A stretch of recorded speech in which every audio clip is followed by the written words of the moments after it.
एक बार क्या हुआ,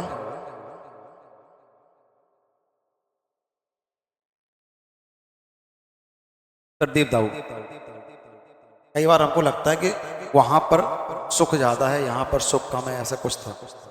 तो एक बार हुआ क्या कि एक कंपनी वाले ने दो सेल्समैन भेजे। सुनी तुमने ये कहानी? मतलब मुझे दिल को छू गया। यहाँ पे हमारे गुरुजी ने हमें सुनाई थी कुछ कहानी, मतलब दिमाग का सेट है। तो दो सेल्समैन भेजे एक ऐसी जगह पे जहाँ पे कोई जूते कोई खपत जूते लोग जानते हैं। तो पहला वाला सेल्समैन कह रहा है, बोले आप यहाँ जूता बिल्कुल मत भेजिए, यहाँ जूता कोई पहनता ही नहीं है, तो यहाँ तो जूता बिकेगा ही नहीं। यहाँ जूता भेजने का फायदे कि जब यहाँ कोई जूता शब्द को जानते ही तो कोई पहनेगा नहीं। तो थोड़ी देर में दूसरे वाले सेल्समैन का फोन आया, बोले मालिक जूता और भेजिए, यहाँ तो कोई जूता जानते ही नहीं, जितना माल है बोले और डबल डबल भेजिए, क्योंकि यहाँ कोई जूता जानते ही नहीं। बोले हम जो पहनाएंगे वो पहनेंगे। हम लोग का पर्सपेक्टिव है कि हम क्या मतलब सोचते हैं। लोगों का मानना था वही शहर को लेकर, तो यहाँ तो कोई जूता जानते ही नहीं। बोले उनने कहा जूता बिकेगा ही। मेरा क्या मानना है, यहाँ तो कोई जूता जानते ही नहीं, जूता बहुत महंगा। जूता मतलब मैथमेटिक्स हो या नौकरी की तैयारी, दोनों बड़ा भेद है।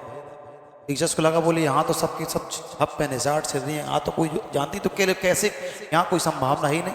हमें लगता है कि हमें अपना सामान कहीं आन गांव बेचना चाहिए, जहाँ, लेकिन मेरा ऐसा खुद का मानना, जहाँ लोग जानते ही नहीं आप वहाँ सामान आप उनको काबिल बनाइए, उसी चीज की होड़ लगी। अब मेरा दुख दर्द तो मेरा कष्ट तो समझिए, मेरी मजबूरी जूता बेचना, मजबूरी आपको काबिल बनाना, तो उसमें और मुझ में कोई फर्क है नहीं। मैं दूसरे वाले व्यक्ति को सही होने नहीं देना चाहिए। अपने यहाँ काफी पोटेंशियल से, लेकिन अगर वो पोटेंशियल निखर के नहीं आए तो बिल्कुल बेकार ना हो। उससे तो पैसा केवल मैंने कमाया, तुमने क्या कमाया? कुछ नहीं।